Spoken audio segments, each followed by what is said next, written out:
છોટાઉદેપુરમાં ચોમાસાની શરૂઆત સાથે જ જોખમી અવરજવરના દ્રશ્યો સામે આવ્યા છે। આ દ્રશ્યો માત્ર એક નદી પાર કરતા મજૂરોના નથી, પરંતુ વિકાસના દાવાઓની હકીકત પણ ઉજાગર કરે છે। જબુગામ અને ટીંબી વચ્ચેની મેરિયા નદીમાં વરસાદી પ્રવાહ હોવા છતાં ખેત મજૂરો જીવના જોખમે અવરજવર કરવા માટે મજબૂર બન્યા। એક તરફ સરકાર ગ્રામ્ય વિકાસ અને કનેક્ટિવિટીના મોટા દાવા કરે છે, તો બીજી તરફ જે હકીકત સામે આવી રહી છે તે ક્યાંક ને ક્યાંક વરવી છે।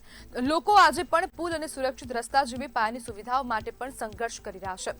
સવાલ એ છે કે દર વર્ષે ચોમાસામાં આવી જ સ્થિતિ સર્જાતી હોવા છતાં તંત્ર કેમ નિષ્ક્રિય રહ્યું છે?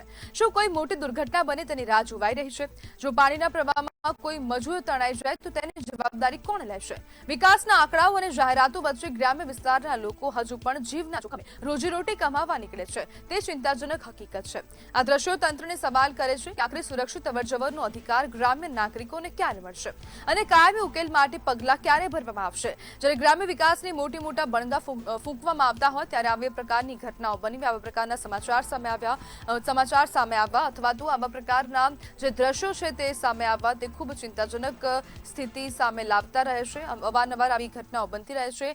છોટાઉદેપુરમાં આ જે એક સમગ્ર ઘટના બની છે તે ક્યાંક ને ક્યાંક લાગી રહ્યું છે કે તંત્ર સમગ્ર પોતાની જવાબદારીથી નિષ્ફળ નીવડ્યું હોય તેવું લાગે છે। નદીમાં વધતા જે પ્રવાહ છે ખાસ કરીને તે અકસ્માત નોંધી શકે છે। અકસ્માતના કારણે અનેક મજૂરોના જીવ જઈ શકે છે।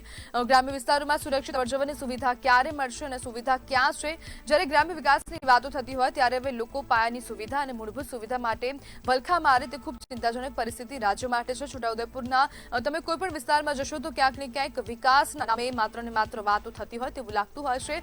સ્થાનિકોનો આક્ષેપ છે કે સ્થાનિક નેતાઓ દ્વારા ક્યાંક ને ક્યાંક તેમની જે વાત છે, તેમની રજૂઆતો છે, તેમની સમસ્યા છે તેમને અવગણવામાં આવી રહ્યા છે। વારંવાર રજૂઆતો થઈ રહી છે છતાં પણ આંખ આડા કાન કરવામાં આવતા હોય તેના કારણે તંત્ર નિષ્ફળ ગયું હોય તેવું સ્પષ્ટપણે કહી શકાય। અને ગ્રામ્ય વિસ્તારોમાં લોકોને મૂળભૂત સુવિધા ક્યારે મળશે તેવા અનેક પ્રશ્નો અહીંયા ઉભા થઈ રહ્યા છે। એક તરફ જ્યારે આપણે વિકાસની વાતો કરતા હોય, સસ્ટેનેબલ ડેવલપમેન્ટની વાતો કરતા હોય ત્યારે ક્યાંક ને ક્યાંક આવા પ્રકારની ઘટના બનવી, આવા પ્રકારના સમાચાર આવા પ્રકારના અહેવાલો સામે આવવા, દ્રશ્યો સામે આવવા તે ખૂબ ક્યાંક ને ક્યાંક ચિંતાજનક પરિસ્થિતિ છે। જે મજૂરો છે તે ખાસ કરીને રોજીરોટી કમાવવા માટે નદી પાર કરી રહ્યા છે। જો વરસાદ વધુ પડશે, નદીનું વહેણ વધી જશે તો ક્યાંક ને ક્યાંક મોટી દુર્ઘટના સર્જાશે અને તે દુર્ઘટના સર્જાશે તો જવાબદાર કોણ રહેશે? તેને લઈને પણ અનેક પ્રશ્નો ઉભા થઈ રહ્યા છે। જ્યારે જે મજૂરો છે ખાસ કરીને પોતાની રોજીરોટી માટે જીવ જોખમમાં મૂકી રહ્યા છે, પરંતુ તંત્ર દ્વારા ક્યાંક ને ક્યાંક જે કામગીરી કરવી જોઈએ તે કામગીરી થતી નથી। તંત્રની બેદરકારી કે પછી મજૂરોની મજબૂરી તેવો પણ સવાલ હવે અહીંયા ઉભો થઈ રહ્યો છે।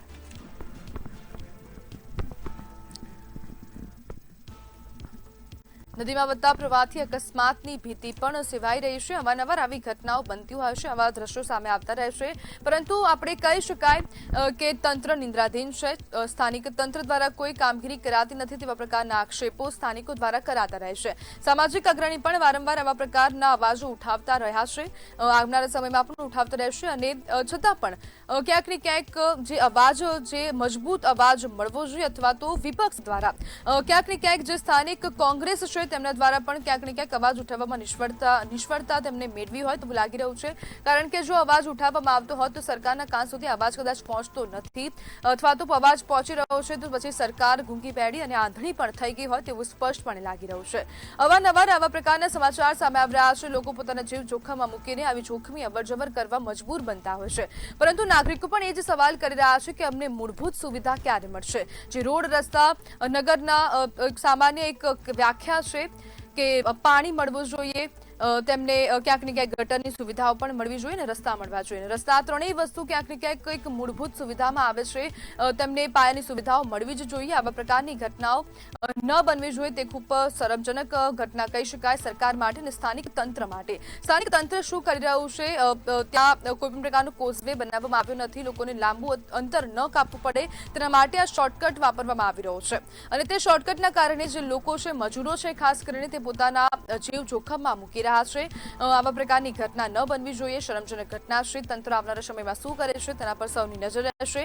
અવારનવાર આવા પ્રકારના દ્રશ્યો સામે આવતા રહે છે। છોટાઉદેપુરમાં ખાસ કરીને આવા પ્રકારની ઘટનાઓ બનતી રહે છે, કારણ કે ત્યાં વિકાસના નામે ખાલી માત્ર ને માત્ર વાતો થતી હોય તેવા સ્પષ્ટપણે અનેક ઉદાહરણો સામે આવતા રહ્યા છે।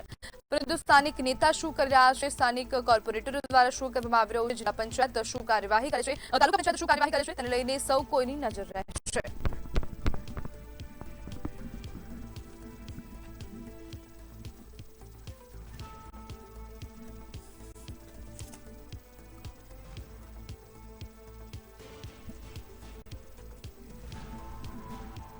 આપણી સાથે સામાજિક અગ્રણી લલિતચંદ્ર રોહિત જોડાઈ ગયા છે।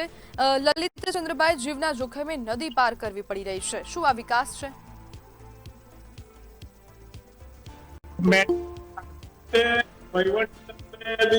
લગભગ આ જરૂરી સૂચનાઓ આપી કે જ્યારે વરસાદનું વાતાવરણ હોય ત્યારે આવું કોઈ પણ જોખમી પગલું ભરવું ના જોઈએ। ખાસ કરીને ખેડૂત મિત્રો અને વિદ્યાર્થીઓ સજાગ રહેવું જોઈએ એવું કલેક્ટરએ પણ આ બાબતે એક જાહેરનામું પ્રસિદ્ધ કરેલું હતું।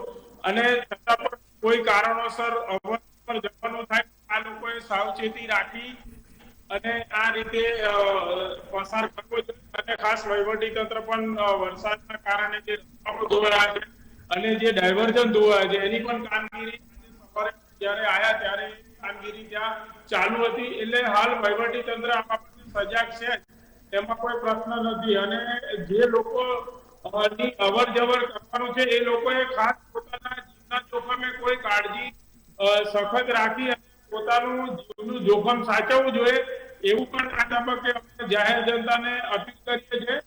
એ જ અમારી આ બાબતે સાહેબ આપને વિનંતી છે। બિલકુલ, લલિતચંદ્રભાઈ, જોડાવા બદલ આપનો આભાર।